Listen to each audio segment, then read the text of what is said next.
Neste vídeo, vamos aprender um pouco sobre correlação e como usar o Minitab para poder avaliar a correlação entre duas variáveis contínuas. Então eu abri aí o arquivo eletricidade versus demanda, é um arquivo de dados que está aí presente no seu material. E qual que é o objetivo? É tentar entender se existe alguma correlação entre demanda e temperatura, ou seja, se alguma variação da demanda é explicada por uma variação de temperatura. O primeiro passo é fazer um gráfico e a gente tentar visualizar essa correlação. Então, primeiro passo, eu vou aqui no Graph, escolho aqui o Scatter Plot, vou escolher aqui só um simples e dar um OK. O Scatter Plot me pergunta quem é a variável y, no nosso caso aqui é demanda, já está até identificado. Quem é a variável x, a temperatura. Vou dar um OK e ele vai gerar um gráfico. E esse aqui é o nosso gráfico de demanda por temperatura.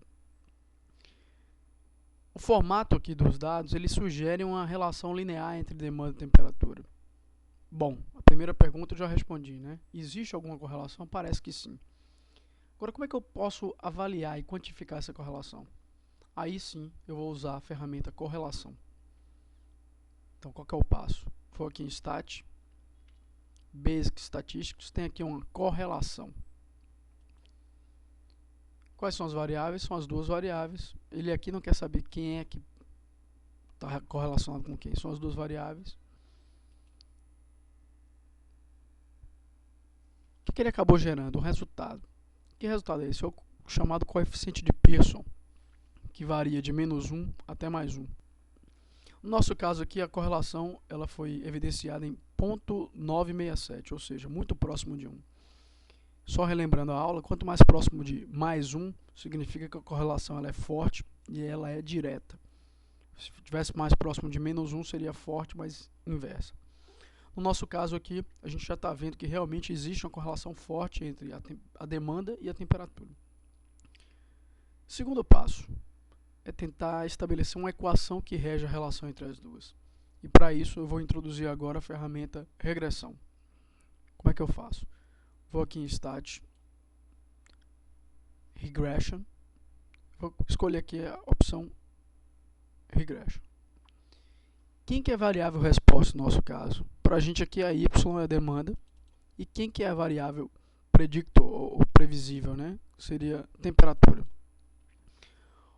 O nosso resultado, eu quero que ele coloque aqui, ó, você tem 4 opções, eu vou pedir para ele escolher a segunda, que aqui é evidenciar para a gente a tabela de coeficiente, o R quadrado, e principalmente aqui a nossa equação de regressão.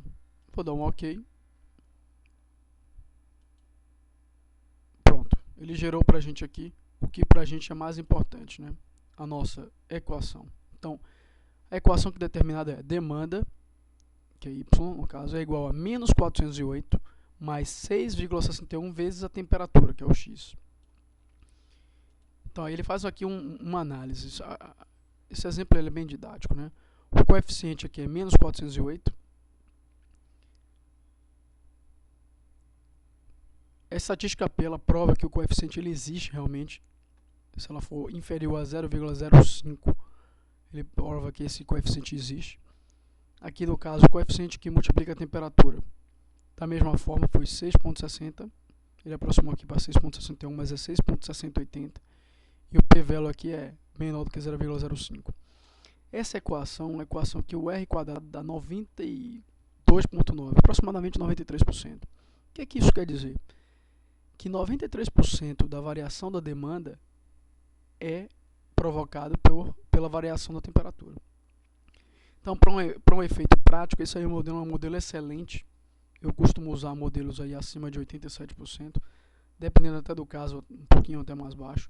Mas esse aqui é um modelo excelente, você pode comprovar isso pegando a nossa equação e determinando alguns pontos e vendo quanto que é o real e quanto que é o calculado. Essa aqui é uma ferramenta muito usada aqui nos projetos Black Belt e Green Belt. Acho que com certeza vocês vão fazer uso. Espero que vocês tenham aprendido. Até a próxima.